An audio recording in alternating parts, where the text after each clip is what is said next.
Di awal film, kita akan diperkenalkan dengan mantan komandan marinir bernama Eddie. Saat ini, Eddie sedang dalam fase masa sulit dalam hidupnya, di mana dia telah pensiun dari tentara dan kini ia menjadi seorang pengangguran. Eddie kemudian turun dari mobilnya dan kemudian memasuki sebuah gedung. Di sini, Eddie sedang diwawancarai oleh seorang wanita, di mana tugas wanita ini ialah menyalurkan orang-orang agar bisa mendapatkan sebuah pekerjaan.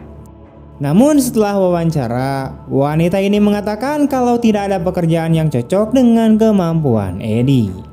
Tapi Eddie terus memohon karena dia telah menganggur lebih dari setahun. Terlebih saat ini ia sangat butuh sekali pekerjaan untuk menghidupi keluarganya. Apapun akan ia lakukan walaupun dengan upah yang sangat rendah sekalipun. Setelah mengatakan itu, Eddie pun kemudian pergi dari sana. Tapi tiba-tiba wanita itu kemudian mengejar Eddie kembali dan ia mengatakan kepadanya bahwa dia memiliki sebuah pekerjaan untuk Eddie, yaitu menjadi satpam di sebuah mal di daerah tersebut, dan malam ini Eddie sudah mulai bekerja. Adegan kemudian berpindah menampilkannya pasukan khusus dengan persenjataan lengkap yang mengendarai 3 buah mobil. Mereka ditugaskan untuk memindahkan seorang anak remaja yang bernama Jamie. Malam itu hujan turun dengan lebat, di mana perjalanan para pasukan khusus ini pun masih terus berlanjut. Namun saat salah seorang pasukan di situ sedang menelepon, tiba-tiba terputus karena sinyal tidak ada. Dari sini ketegangan pun dimulai, di mana ada 2 mobil mulai mendekati iring-iringan mobil pasukan khusus. Tidak hanya itu, tiba-tiba koneksi radio di antara mereka pun terputus dan mereka mulai merasakan ada yang tidak beres. Dari arah depan kemudian muncul satu mobil yang mendekati mobil mereka. Ternyata jalan di situ sudah dipasangi ranjau yang membuat mobil paling depan banyak kempes dan membuat mobil itu langsung oleng dan terbalik. 2 mobil yang lain pun berhenti dan mulai terjadi saling baku tembak-menembak di antara para pasukan khusus dan para tentara bayaran.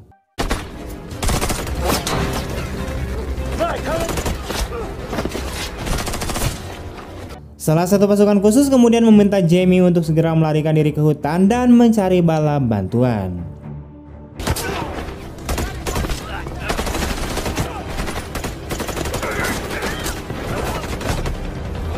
Meski seluruh perwira AS tewas dalam insiden tersebut, Jamie akhirnya berhasil melarikan diri. Para tentara bayaran tersebut kemudian menyadari bahwa Jamie telah melarikan diri dan segera membersihkan tempat kejadian untuk menghilangkan jejak mereka. Beralih ke Eddie yang sepertinya masih trauma dengan masa lalunya sebagai tentara, Eddie kemudian menelpon istrinya dan mengabarkan bahwa dia mendapatkan pekerjaan sebagai satpam. Eddie pun tak lupa mengirimkan salam kepada putri kesayangannya yang sudah lama tidak ia jumpai. I may have found a job. Just tell her that I love her. Eddie kemudian menuju ke mall untuk berangkat kerja, di mana ia langsung disambut oleh seorang pria bernama Pence yang merupakan satpam senior di sana. Pence kemudian memperkenalkan Eddie kepada ketiga rekannya yang lain bernama Ruby, Mason, dan Johnny yang menyapa Eddie dengan cukup ramah. Sistem keamanan mall sedikit terganggu dan Pence berasumsi bahwa masalah tersebut disebabkan oleh cuaca buruk. Pence kemudian memberikan seragam satpam kepada Eddie dan ia langsung menunjukkan kamar demi kamar yang ada di mall tersebut.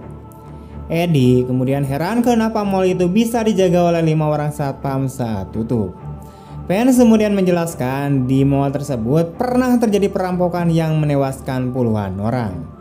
Pence juga menceritakan bahwa gangster menguasai kota sehingga kejahatan sering terjadi. Pence diketahui diam-diam jatuh cinta pada rekan kerjanya bernama Ruby, yaitu seorang wanita yang gemar mabok minum ciu. Eddie akhirnya sampai di tempat kerja dan saat ia berkeliling, ia melihat Jamie menggedor-gedor pintu mall memohon agar diizinkan masuk.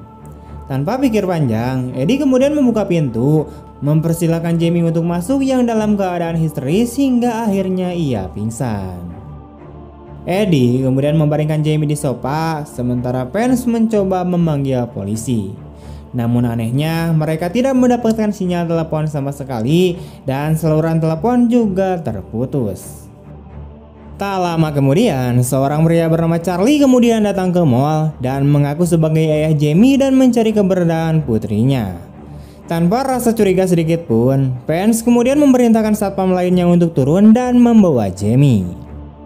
Saat Jamie dibawa ke bawah untuk menemui Charlie, gadis itu kemudian berteriak histeris dan ketakutan saat melihat Charlie, jadi dia pun bergegas untuk pergi. Melihat hal tersebut, Eddie kemudian melarang Vance untuk membukakan pintu bagi Charlie. Charlie ini sebenarnya bukanlah ayah Jamie. Dia adalah pemimpin tentara bayaran yang menyerang konvoi pasukan khusus Amerika Serikat dan ia berencana menangkap Jamie atas perintah dari kartel. Charlie kemudian menebarkan sejumlah uang tunai kepada Vance untuk menyerahkan Jamie kepada mereka. Vance sepertinya tertarik dengan tawaran menggiurkan tersebut. Karena Eddie menolak, Charlie kemudian mengancamnya lalu pergi untuk mempersiapkan penyergapan. Charlie kemudian menjelaskan rencananya kepada para anggota tentara bayarannya, yaitu mengepung mereka dari semua sisi, menetapkan perimeter dan menonaktifkan mobil mereka. Di sisi lain, Jamie akhirnya keluar dari tempat persembunyiannya dan meminta Eddie berjanji untuk selalu melindunginya, dan Eddie kemudian berjanji. Saat mereka semua sudah berkumpul, Mason kemudian memberitahu Eddie dan penjaga lainnya tentang ayah Jamie yang dulunya adalah orang yang bertanggung jawab atas kartel tersebut, namun memutuskan untuk mengkhianati mereka dengan mengungkapkan kejahatan kartel tersebut kepada polisi, sehingga ia pun akhirnya terbunuh. Jamie diam-diam menyaksikan pembunuhan tersebut dan sejak itu ditempatkan dalam perlindungan saksi sehingga ia dapat memberikan kesaksian di pengadilan yang akan memberatkan para kartel. Setelah mendengar cerita tersebut, Eddie kemudian menempatkan Jamie di ruang penyimpanan untuk menjaga keamanannya, namun tetap terhubung dengannya melalui radio walkie-talkie. Eddie juga meminta Jamie untuk tidak membukakan pintu bagi siapapun, apapun yang terjadi sampai keadaan benar-benar aman. Don't try to get out, right? I thought you said you had a daughter my age. Lock the door. Di sisi lain, Vance dan satpam lainnya tampak begitu ketakutan karena ancaman dari Charlie. Karena mereka berpikir bahkan Charlie dan gengnya berhasil membunuh agen pemerintah yang sangat terlatih, sehingga mungkin mereka dapat dengan mudah menghabisi para penjaga keamanan seperti mereka. Namun Eddie yang merupakan mantan marinir tidak takut sama sekali dengan ancaman Charlie. Dia telah memikirkan beberapa strategi dan mencoba untuk menenangkan mereka. Eddie dan penjaga lainnya kemudian membuat bom rakitan dan berbagai jebakan lainnya untuk mempertahankan mall dan melindungi Jamie. Charlie kemudian memulai serangannya dengan memerintahkan salah satu penembak jitu untuk masuk melalui atap, sementara yang lain mencoba menyusup melalui pintu belakang. Dengan bantuan Vance dan yang lainnya, Eddie berhasil membunuh beberapa tentara bayaran.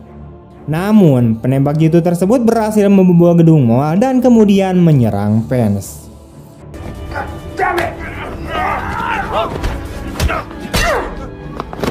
Untungnya, Ruby tiba tepat pada waktunya dan akhirnya menyelamatkan Vance. Charlie kemudian menarik pasukannya dan memerintahkan mereka membersihkan TKP sebelum memulai serangan berikutnya.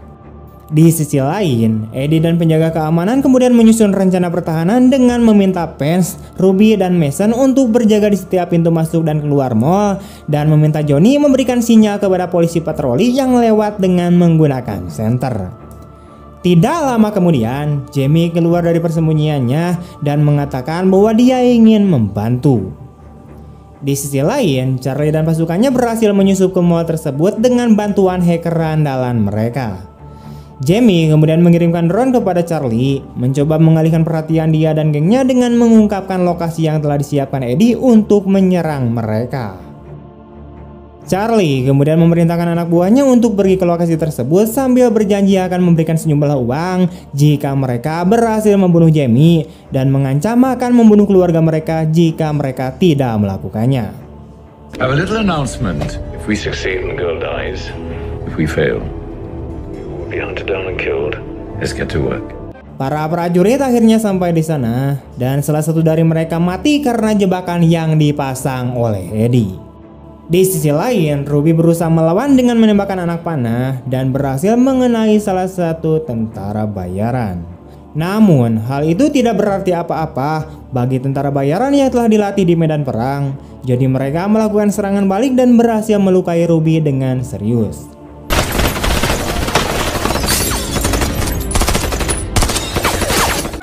Mason berhasil membunuh 2 dari mereka dengan jebakan dan senjata rakitan yang telah disiapkan oleh Eddie. Lalu dia mengambil senapan mereka. Melalui walkie-talkie, Eddie kemudian memeriksa rekan kerjanya dan tampak lega karena mereka semua selamat. Eddie kemudian meminta Mason untuk tetap di tempatnya, sementara dia akan mengambil senapannya.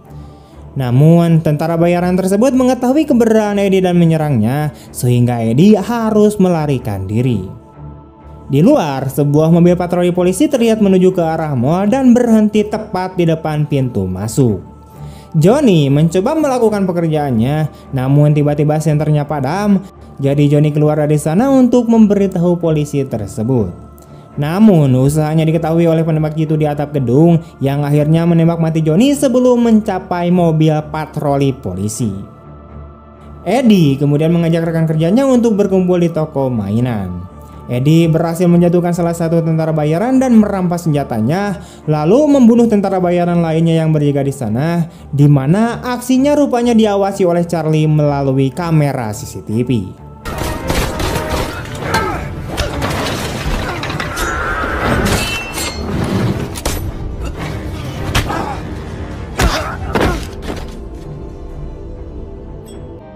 Vance dan Ruby kemudian keluar dari persembunyiannya, namun mereka pun akhirnya diserang. Ruby kemudian bergegas menyelamatkan Vance, memintanya untuk segera melarikan diri. Di saat yang sama, tentara bayaran yang mengetahui keberadaan Mason kemudian mencoba untuk membunuhnya. Namun, Eddie tiba tepat pada waktunya dan berhasil membunuh mereka semua. Eddie dan yang lainnya kemudian berhasil sampai ke toko mainan dan bersembunyi di sana. Charlie yang menyaksikan seluruh kejadian tersebut menjadi sangat marah dan memutuskan untuk turun tangan untuk membunuh mereka semua. Ruby akhirnya meninggal karena luka yang dideritanya sangatlah parah. Vance tampak begitu terpukul dengan kehilangan wanita yang dicintainya dan juga yang telah menyelamatkan nyawanya. Eddie kemudian meminta Jamie untuk bersembunyi dan memberinya boneka yang berisikan senjata tersembunyi di dalamnya. Jamie kemudian bercerita kepada Eddie tentang hidupannya yang dihantui sejak kematian ayahnya karena Triple Six mengejar mereka. Dan BTW, Triple Six itu adalah julukan atau nama geng atau nama tentara bayaran yang ini adalah dijuluki Triple Six. Eddie tampaknya bersimpati dan meminta maaf kepada Jamie karena tidak memahami situasinya. Namun Eddie akan menepati janjinya untuk melindungi Jamie. Dan sekali lagi menolak tawaran Charlie untuk menyerahkan gadis kecil itu kepadanya. Sementara itu, Mason melihat mobil layanan Marshal Amerika tiba di depan mall. Di sisi lain, Eddie melihat sebuah mobil pen mencurigakan yang ternyata adalah pen radio Charlie, di mana peretas andalan tersebut bertugas untuk mengakomodasi serangan tentara bayaran. Eddie mencurigai peretas telah memblokir sinyal tersebut sehingga mereka tidak dapat menggunakan ponselnya. Eddie bermaksud untuk keluar melalui pintu belakang menemui US Marshal dan meminta Vance untuk berjaga di depan toko mainan. Namun setelah Eddie pergi, tentara bayaran berhasil masuk ke toko mainan dan Vance terlibat baku tembak sengit dengan mereka.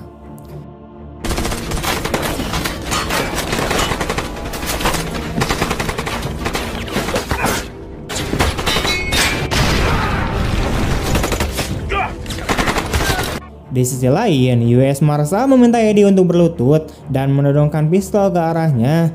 Namun Eddie mengatakan bahwa dia bukanlah penculik Jamie dan hanya seorang penjaga keamanan. Eddie kemudian memberikan isyarat kepada Mason untuk membawa Jamie ke US Marshal. Namun dalam prosesnya, Eddie melihat tanda tato Triple Six di leher mereka dan membuat Eddie menyadari bahwa mereka adalah bagian dari geng kriminal yang mencoba menipu Eddie dengan menyamar sebagai agen federal.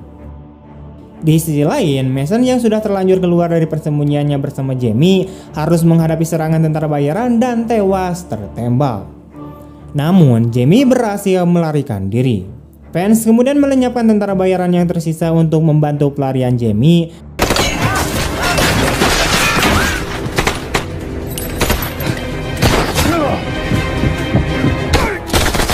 Namun dia terluka parah dan terbaring tak berdaya.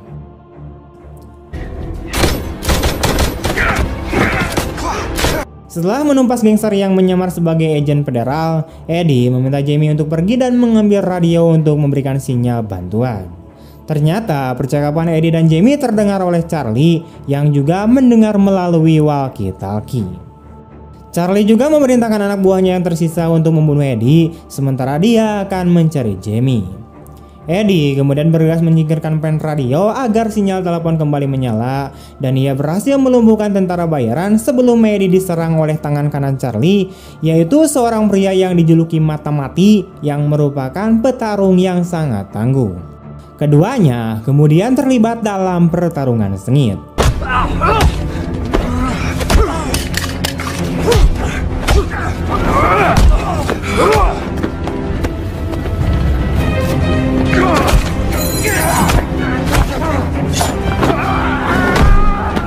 Namun Eddie akhirnya berhasil menaklukkannya setelah pertarungan yang panjang, dan ia bergegas melarikan diri dengan sepeda roda 3 di Moa dan kemudian menggunakannya untuk menabrak mobil radio.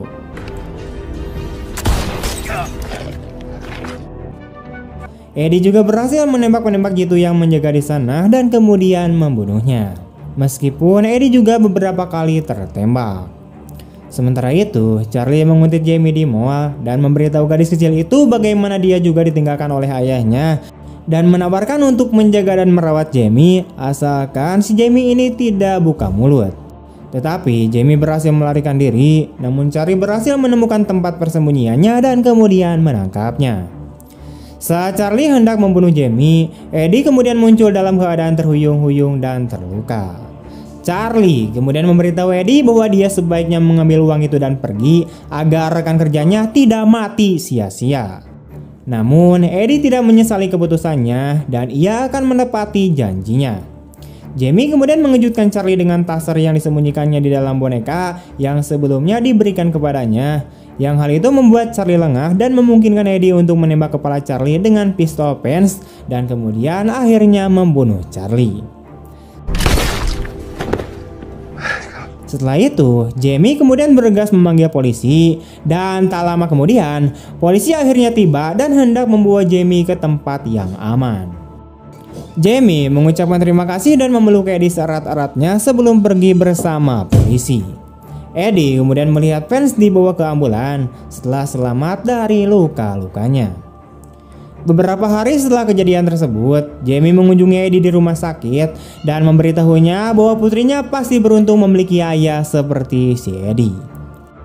Sementara itu, paman Jamie kemudian datang untuk membawanya pulang. Film ini berakhir dengan memperlihatkan Eddie yang sedang dalam masa pemulihan dan ia akhirnya bersatu kembali dengan istri dan putrinya. Tamat! Kisah akan dibuka dengan berjajarnya mobil polisi di Jalan Legok Hangser yang sedang mengawal seorang buronan menuju persidangan. Salah satu polisi wanita bernama Hele kemudian membuka kain penutup dan berusaha membuat pemuda itu tenang karena dia terlihat sangat ketakutan. Hele pun berjanji kepada si buron bahwa dia dan rekannya akan berusaha melindunginya dan tidak akan membiarkan terjadi apa-apa padanya. Tak lama kemudian, mereka pun akhirnya sampai di gedung pengadilan Jakarta Pusat yang ternyata sudah dipenuhi para pengunjuk rasa yang mencaci maki pemuda buronan tersebut. Kemudian, seorang warga mencoba mendekati mobil polisi, tetapi polisi dengan cepat menghentikannya dan memintanya untuk segera pergi. Dengan sekuat jiwa raga, Hele berusaha melindungi buronan tersebut agar tidak terjadi apa-apa. Tetapi tiba-tiba seseorang menembak kepala buronan tersebut sampai meninggal saat itu juga.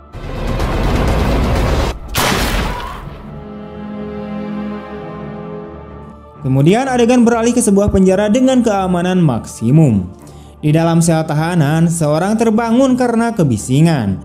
Dia adalah seorang narapidana ahli tarung dan dia terlihat melakukan kegiatan sehari-hari di penjara, yaitu bangun pagi dan pergi ke lapangan. Saat sedang bermain catur, dia kemudian melihat sekelompok tahanan mengganggu tahanan lainnya. Pada awalnya dia mengabaikannya, tapi kemudian dia mendekati mereka dan mengajak tahanan yang diganggu untuk bermain catur. Keduanya kemudian pergi ke meja catur dan pria bernama Jahid menasihati tahanan muda itu untuk mengikuti peraturan penjara agar dia bisa tetap aman. Malam harinya, Jahid duduk untuk membuat burung dari kertas. Di atas mejanya ada gambar seorang anak laki-laki bernama Noah. Sipir kemudian mengatakan kepadanya bahwa ayahnya sedang berkunjung, tetapi ternyata itu adalah Hele. Hele kemudian bertanya apakah dia mengenal Mutter yang merupakan pemimpin gangster yang merekrut pemuda di awal film.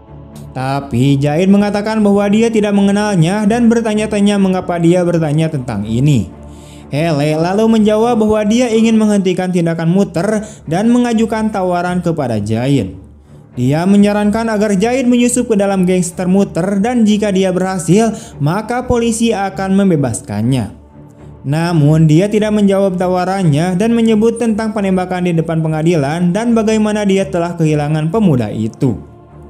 Hele kemudian bertanya apakah dia ingin hidup normal seperti sebelumnya dan berapa lama lagi dia akan merindukan hidup bersama putranya yaitu Noah. Tanpa menjawab pertanyaan itu, Jahid kemudian berdiri dan kembali ke dalam selnya. Dia menulis surat kepada Noah mengucapkan selamat ulang tahun, tetapi dia memutuskan untuk tidak mengirimkannya, namun sebaliknya dia memilih untuk tidur. Namun di tengah tidurnya, sipir tiba-tiba membangunkannya dan mengajaknya untuk pindah ke sel penjara yang berbeda. Dia mendapati dirinya berada di sel gangster dan bertanya-tanya mengapa dia dipindahkan, tetapi sipir tidak memberikan jawaban. Di dalam sel, dia melihat kertas berbentuk burung yang dibuatnya dan menyadari bahwa dia dipindahkan ke sel gangster untuk sebuah misi khusus. Di pagi hari, dia kemudian terkejut ketika sekelompok tahanan memasuki kamarnya. Mereka mencopot foto putranya yang terpampang di dinding, mengolok-ngolok apakah Noah perempuan atau laki-laki. Lantas hal itu pun membuat Jahid marah ketika mereka mengejek foto tersebut, sehingga akhirnya memukuli salah satu tahanan dan geng tersebut akhirnya pergi.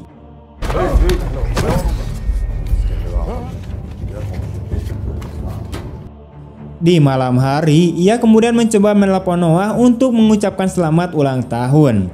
Namun Noah menolak untuk menjawab panggilan tersebut. Keesokan paginya, Hele mengunjungi Jahid di dalam sel penjaranya, di mana Jahid pada akhirnya menyetujui misi tersebut karena dia ingin hidupnya kembali seperti dulu. Hele tampak senang dengan tanggapannya dan menunjukkan surat pembebasan bersyarat yang telah dia siapkan, yang berarti Jahid bisa bebas setelah menyelesaikan misi tersebut. Hele kemudian menjelaskan bagaimana dia bisa menyusup ke dalam geng yang dipimpin oleh Mutter melalui sebuah kesepakatan. Tetapi dia harus mendapatkan kepercayaan mereka terlebih dahulu. Suatu hari, Jahid kemudian mengambil tindakan di mana dia menghadapi dan melawan seorang gangster di halaman penjara.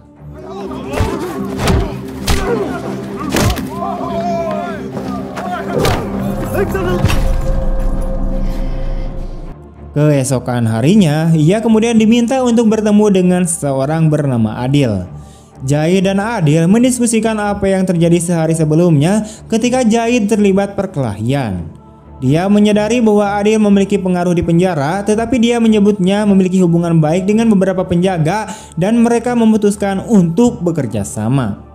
Jahid menerima perintah untuk menghadapi seorang pemuda dari daerah tersebut, yaitu anak dari seorang pelacur yang ditahan di sel 157.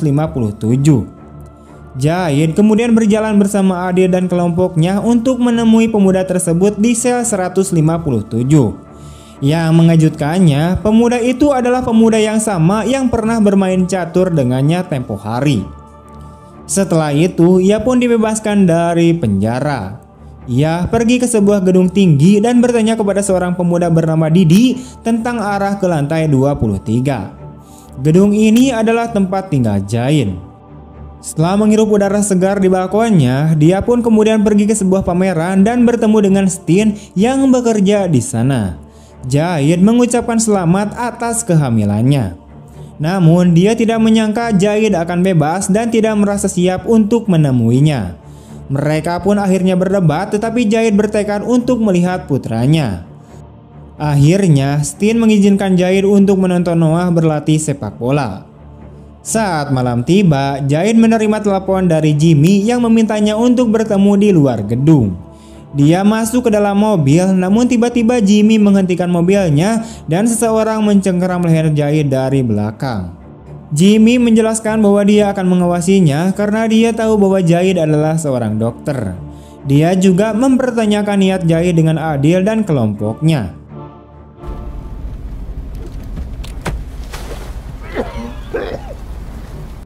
Setelah pertemuan ini, Jahid kemudian diturunkan di tengah jalan. Keesokan harinya, Jahid kemudian bertemu dengan Haley di sebuah pameran. Dia memberitahu Haley tentang Jimmy yang akan terus mengawasinya. Haley memberikan Jahid mikrofon dan perangkat GPS untuk mengumpulkan informasi tentang Mutter. Dia meyakinkan Jahid bahwa hanya mereka yang tahu tentang rencana ini dan polisi akan percaya bahwa Jahid adalah bagian dari gangster tersebut. Saat malam tiba, Jimmy kemudian menjemput Jahid dan membawanya ke sebuah lokasi. Sebelum memasuki kamar, Jimmy memeriksa barang-barang Jahid. Di dalam ruangan ada Mutter dan kelompoknya. Jahid diperintahkan untuk melakukan operasi pada orang yang terluka. Dia meminta semua orang untuk meninggalkan ruangan agar operasi berjalan dengan tenang. Jimmy. Hal itu membuat Jimmy tidak senang dengan hal ini. Tetapi Mutter memerintahkan anak buahnya untuk keluar sesuai permintaan. Namun Mutter ingin tetap berada di dalam ruangan karena orang yang terluka itu adalah saudaranya bernama Nassar. Sampai akhirnya Jahid pun berhasil mengeluarkan peluru dari paru-paru Nassar.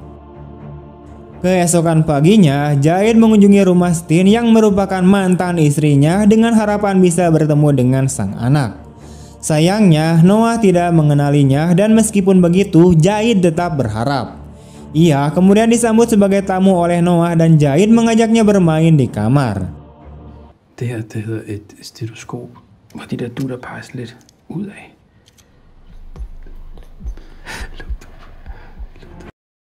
Kemudian Jahid bergabung dengan Mutter dan kelompoknya. Mereka melacak orang yang telah melukai Nassar dan kemudian mereka pergi ke markas mereka. Jahid terkejut menemukan Didi di sana yang kebetulan adalah tetangganya. Jahid dengan hati-hati mendekatinya dan mengetahui bahwa Didi adalah mata-mata yang bekerja untuk Mutter, yaitu mengawasi apartemen Jahid. Jahid ditugaskan untuk mengambil barang di pelabuhan. Sebelum berangkat, ia memasang alat pelacak di mobil Mutter dan ketika mereka sampai di pelabuhan, Jimmy memerintahkan Jahid untuk menyelesaikan tugasnya dengan benar dan tidak mengacaukan segalanya. Barang-barang yang seharusnya diserahkan kepada Mutter dicuri oleh anak buah Boba yang juga telah melukai Nassar. Jahid pergi ke kamp Boba untuk mengambil barang tersebut. Awalnya Boba enggan menyerahkannya, namun Jahid berhasil mengambilnya kembali.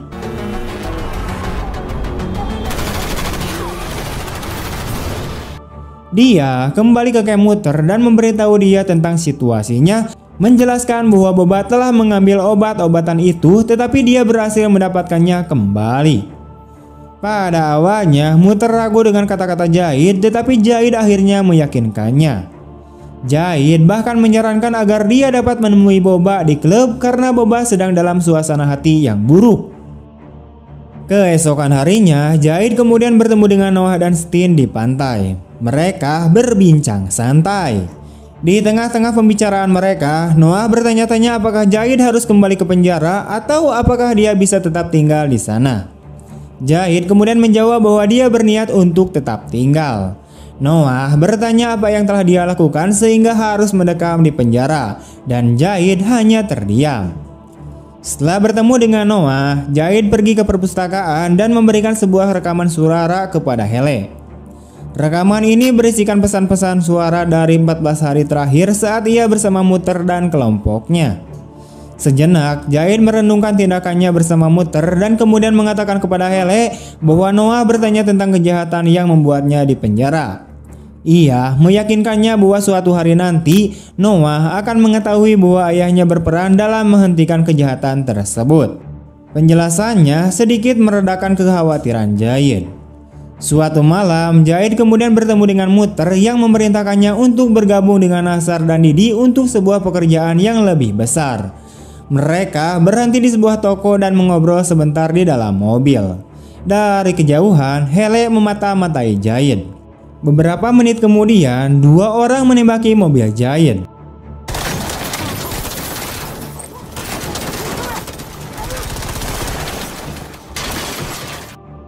Beruntung, Jahid dan Didi berhasil melarikan diri, tetapi Nasar kehilangan nyawanya. Mereka bergegas masuk ke toko yang mereka kunjungi sebelumnya dan dua orang gangster mengikuti mereka. Hele pun datang untuk membantu Jahid yang memutuskan untuk membiarkan Didi meninggalkan toko dan dia masuk kembali untuk menghabisi para gangster. Yang mengejutkan, dia menemukan Hele di dalam. Ketika mereka sedang berbicara, Didi melihat mereka tetapi berpura-pura tidak menyadarinya. Kemudian Jahid dan Didi kembali ke camp Mutter dan Jahid mendengar salah satu anak buah Mutter menyebutkan sebuah GPS yang terpasang di mobil Mutter. Mereka merasakan ada yang tidak beres saat mendengar polisi mendekati tempat kejadian. Mutter mencegah Jahid pergi, mengajaknya ke sebuah bangunan berbentuk garasi. Di dalam, Mutter menyiksa seorang pria bernama Rasin yang mencurigai dia mungkin telah berbicara dengan Boba tentang pengiriman narkoboy.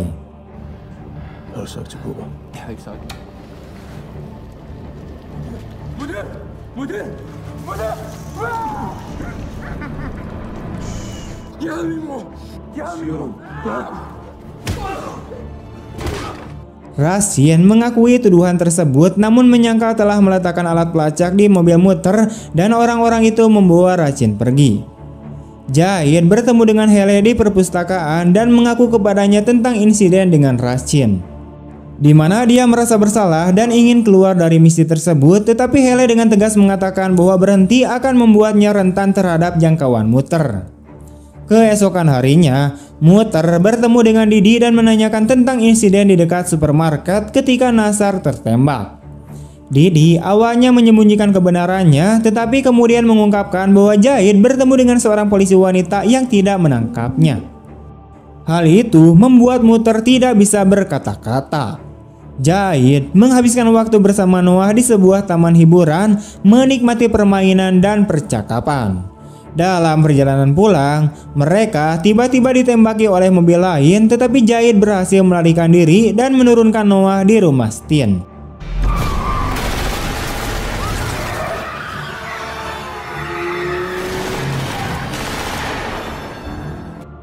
Dia meminta Noah untuk mengingat bahwa dia mencintainya, lalu memeluk dan menciumnya. Sekembalinya ke apartemennya, Jahid mendapati apartemennya berantakan dan foto Noah menghilang. Dia menyadari bahwa ini adalah perbuatan Mutter dan memberitahu Hele. Namun anak buah Mutter menangkapnya tak lama kemudian.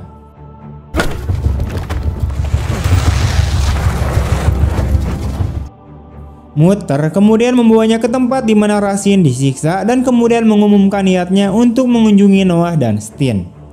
Jahid memohon padanya untuk tidak menyakiti mereka dan Jimmy bersiap untuk mengalahkan Jahid. Namun Jahid berhasil membebaskan diri, mengalahkan Jimmy dan orang-orang lainnya.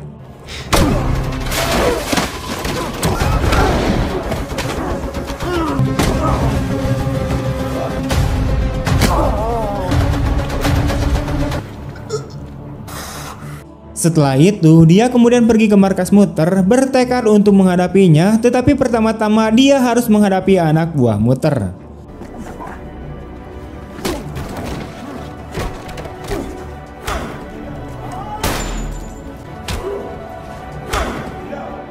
Ketika dia akhirnya sampai di ruangan Mutter, dia menemukan Didi dan beberapa anak muda di sana.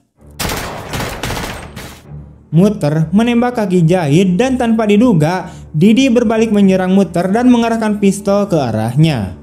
Jahid pun berhasil menembak Mutter hingga dia tewas. Didi membantu Jahid dan mereka meninggalkan camp gangster tersebut. Jahit mengantarkan diri untuk pulang dan dia menatap foto Noah sejenak. Beberapa menit kemudian, dia mendengar sirine mobil polisi mendekati markas muter.